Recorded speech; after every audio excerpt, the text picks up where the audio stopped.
बेटी ये पेपर पर साइन कीजिए। काहे खातिर बाई?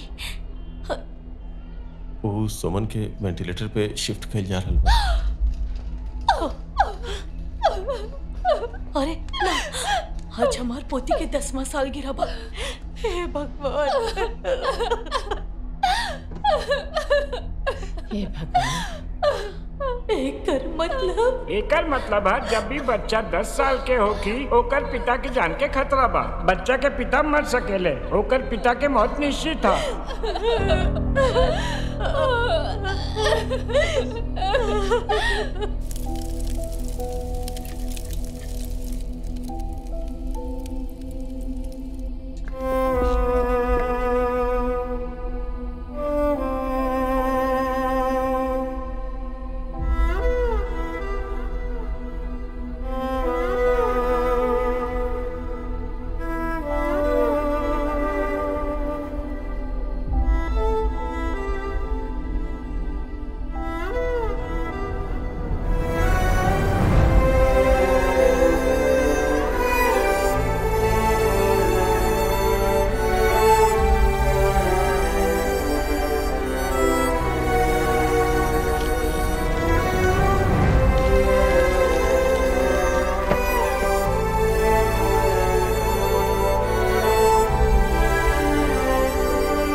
Anaphylactic shock. तनी आसान भाषा में समझाई ना। जब आयल देकर शरीर में दर्द और बुखार रहे, हाँ। डाइक्लोफिनेक एक पेन किलर होला। हाँ। डॉक्टर एके मस्कुलर इंजेक्शन के रूप में देले। ऊ दवाई एके दे दिहल गईल। वो तब जब ओकर जरूरत एके ना रहे। मतलब मसल के दवाई के नस में दे दिहल गईल बा। MBBS डॉक्टर के बजाय ऐसे कोनो भी नौकरी करी तो ऐसन घटना भइल कोनो बहुत बड़ा बात ना होला, बहुत बुरा भइल। एकरा से बुरा और हो भी का सकेला। अब करे का बा? अच्छा, अब वो बतकन में कौन सा रोग होखेला? H5N1 bird flu. इतना ही काफी बा। एकरा पता बा का भइल बा? बर्ड फ्लू भइल बा। तू हमारे साथ, बाकी हम सब संभाल ले। ओकरे खातिर वायरोलॉजी लैब के डायग्नोसिस रिपोर्ट भी लगी। ओह, अरे ऐसा छोटा सा गांव में बिना पेपर के हम इतना बड़ा हॉस्पिटल खड़ा कनी तो एगो रिजॉर्ट नहीं बना सकत का? मैसूरन बानी हम, बीमारी से मरल बा, ऐसा सर्टिफिकेट बना दा। सुना, एकर मौत बर्ड फ्लू से भइल बा, ये देख के एकर फैमिली रोई और ओकर आंसू देख के सारा जनता घबरा जाई, तबे तो मजा आई। समझला ना? चला हमरे संगे।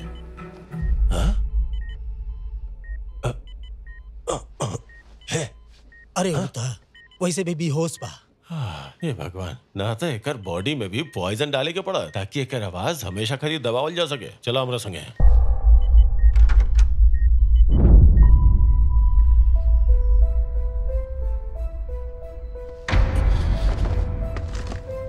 चंदू के कातिल के जल्दी पकड़ जाओ। मैसूरन और ओकर साथी लोग के पकड़ जाओ। नकली डॉक्टर के खिलाफ सख्त कार्रवाई कर जाओ। चंदू के कातिल लोग के जल्दी पकड़ जाओ। मैसूरन और ओकर साथी लोग के पकड़ जाओ। नकली डॉक्टर के खिलाफ सख्त कार्रवाई कर जाओ। मैसूरन और ओकर साथी लोग के पकड़ जाओ। मौत के सौदागरन के पकड़ जाओ। मौत के सौदागरन के पकड़ जाओ। मौत के सौदागरन के पकड़ जाओ। मौत के सौदागरन के पकड़ जाओ। चंदू के मौत के केस एक नया मोड़ ले ले बा।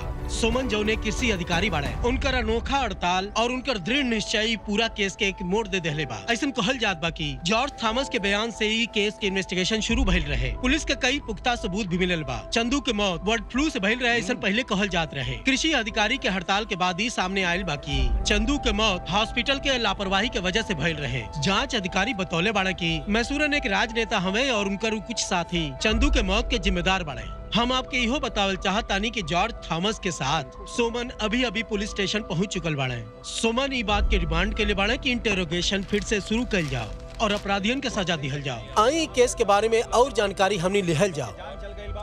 सर ई केस के बारे में आप का कहल चाहता नहीं? हमरा राज के बारे में तब पता चलल जब जॉर्ज सर के बिना वजह के 2 दिन ले हॉस्पिटल में ICU में रखल गई। उनकर खुद के गलती उनकरा के चले आई और उंगरा लागल कि उंगरा खिलाफ के वो आवाज नहीं उठा सकत। उ जौन चाह सरेआम कर सकत रन और बस यही वजह बा कि वो सारा पाप करत आवत रहला हन और हम अकेले समाज के ना बदल सकत रहनी है। एकरा खातिर हमरा सबके साथ चाहे के रहे, खासकर सच के साथ देवे वाला जैसन मीडिया वाला लोग के। सच कहीं तो बहुत सारा न्यूज चैनल वाला लोग भी बिकल बा, जो लोग नेता लोग से पैसा लेके अन्याय के साथ दिला लोग और सच के छुपावेला लोग। हमने की लड़ाई उहे अन्याय के खिलाफ बा। हमने के अपन जात पात धर्म और पॉलिटिक्स ये सब भुला के अन्याय के खिलाफ एक साथ खड़ा होके लड़े के होई। हम बस यही कह के चाहत नहीं। हमरा के सपोर्ट करे खातिर राहुल बहुत बहुत धन्यवाद। थैंक यू सर एक सवाल आउट सर, एक सवाल out sir.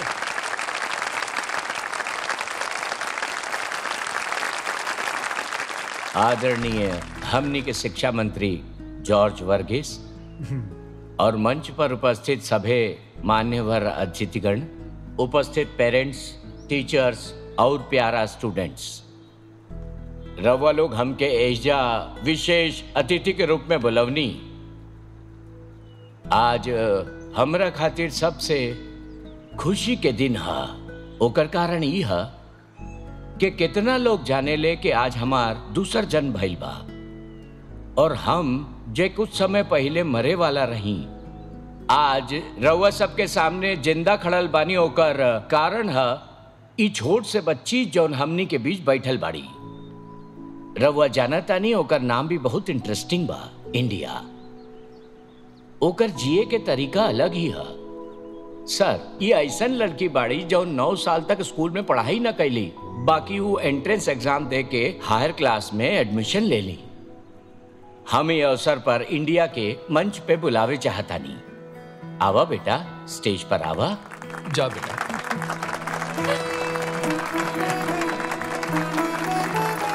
I am proud of you. हमार जान बचावे खातिर शुक्रिया।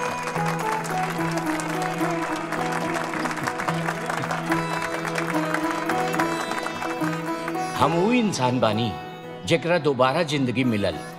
ए लड़की के वजह से आज हम राउर सामने खड़ा बानी और एकर पीछे साइंस बा। रउआ के पता बा ये का कैली? ओ दिन जो तू कैलू बता सकेलू? हमके पता बा सर, एकरा बारे में पापा बतैले रहले। एके सीपीआर कहल जाला। का तोहर पापा ही सिखैले? पापा बहुत कुछ सिखैले बाड़े जे स्कूल में ना सिखावल जाला। ई कोनो मामूली बात नहीं खे। हम इंडिया के फादर से रिक्वेस्ट करत आनी कि वो स्टेज पर आई प्लीज।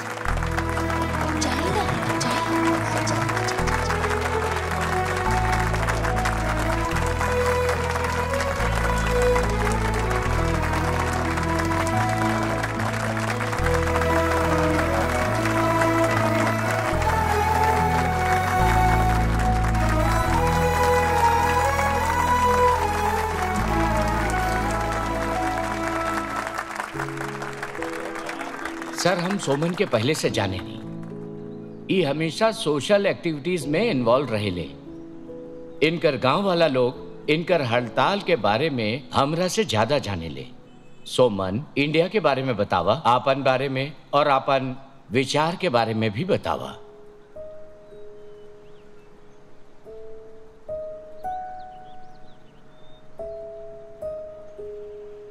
प्यारा दोस्त लोग, हम एगो ऐसन व्यक्ति बानी जौन अपन जीवन के हर मोड़ पे हार चुकल रहे। हमार घर वाला लोग, हमरा आस पास वाला लोग, सब लोग हमरा पर हंसत रहे। हमरा के अलग अलग नाम से बुलावल जाए लगल, पागल सोमन, सनकी सोमन और भी बहुत कुछ। और सच कही तो हमरा से ज्यादा आप लोग के ही पता हुई कि हमार काका नाम रहे। हम बस रुआ लोग से इतना कहे के चाहतनी कि प्रकृति के नुकसान पहुंचाले बिना अपन जिंदगी जियतनी। बस उहे में से तनी मनी बात अपन बेटी के भी सिखले बानी। सर, हम ओकरा के सारा बात प्रैक्टिकल तौर पे करके सिखले बानी। बस यही वजह बा कि वो अच्छा से समझ पाइलस और उहे नॉलेज के आधार पे वो रउआ के सीपीआर दिलस। हम बबुआ लोग से एगो सवाल पूछे के चाहता नहीं, अगर यही बेरे जा आग लग जाओ तो हमने के का करे के चाहिए? घरे भाग जाए। का करब जा? भागल जा। कहा तब भाग चली। सुमन, सिलेंडर एक हाथे रखल बा, वही से आग बुझाइल जाई। हम बताओ तनी सर, कितना लोग बाए जा जेकरा के फायर एक्सटिंग्विशर चलावे आवेला?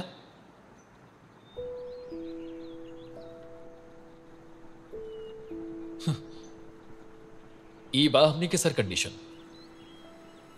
हमने के एकरो एजुकेशन मिले के चाहे कि ना? वो एजुकेशन कोना बात के जो हमने के आसपास के चीज के ज्ञान भी ना दे। सही कहा था नहीं ना? कृतज्ञता और जिम्मेदारी भूले वाला लोग की संख्या जोना देश में बढ़त जाई वो देश रहे लायक ना रह जाई। जब कोनो बाइक के एक्सीडेंट होला तो हमने के खाली रोड बनावे वाला कॉन्ट्रैक्टर के ही दोष ना देवे के चाहिए, बल्कि हमने के हेलमेट ना पहने वाला कमी के सुधार के हेलमेट पहने के चाहिए। मरीज के लुटे खातिर खाली हॉस्पिटल जिम्मेदार नहीं खे, बल्कि कैंसर पैदा करे वाला पेस्टिसाइड के इस्तेमाल करे खातिर किसान भी उतना ही जिम्मेदार बा। जब रउआ एक जगह झूठ बोला तो रउआ दूसर जगह भी झूठ बोले के पड़े। अगर केहू सुबह मिलावट वाला दूध बेची तो शाम के ओकरा के जहर वाला मछली मिल सकता। इंसानियत से भरल आदर्श संसार हमने के केहू भीख में ना देती। वो संसार हमने के खुद बनावे के हुई, ओकर निर्माण हमने के खुद करे के हुई। अगर इंसानियत से हमने के प्यार करे नी तो हमने के गैर जिम्मेदार कैसे हो सकता नहीं। हमार रहन सहन हमरा की याद दिलावेला कि हमार दूसर लोग खातिर का जिम्मेदारी बा और हमरा कैसे कर्तव्य निभावे के चाहिए। फिर चाहे लोग हमरा के पागल कहो, सनकी कहो या फिर कोनो और नाम से पुकारो लो, कोनो भी चाकू के पॉलिश करके तेज धार दिया जा सकता और फिर ही चाकू के इस्तेमाल रहुआ कोनो जरूरी चीज के काटे में कर सकता नहीं। और बिल्कुल यही तरह एगो व्यक्ति के सबसे बड़ा गुण होकर तेज दिमाग होला और एकरा से मनुष्य कुछ भी हासिल कर सकता। और यही हम अपन जान से प्यारी बेटी के सिखेले बानी। और हमरा विश्वास बा कि हमारी विश्वास कबो ना टूटी और एक कारण हम मनुष्य जाति पर विश्वास रखे नहीं। लोग चाहे एक दूसरा से कितना भी लड़े लो, लेकिन एक दूसरा के साथ दिहलो लोग कबो ना छोड़ेला। और यही हम मनुष्य लोग की प्रवृत्ति बा। तो कितना भी मुश्किल का है ना, हमने के साथ मिलकर लड़े के बाद और एक दूसरे के साथ देवे के बाद मनुष्य अपना आप में बहुत ही सुंदर शब्द बा।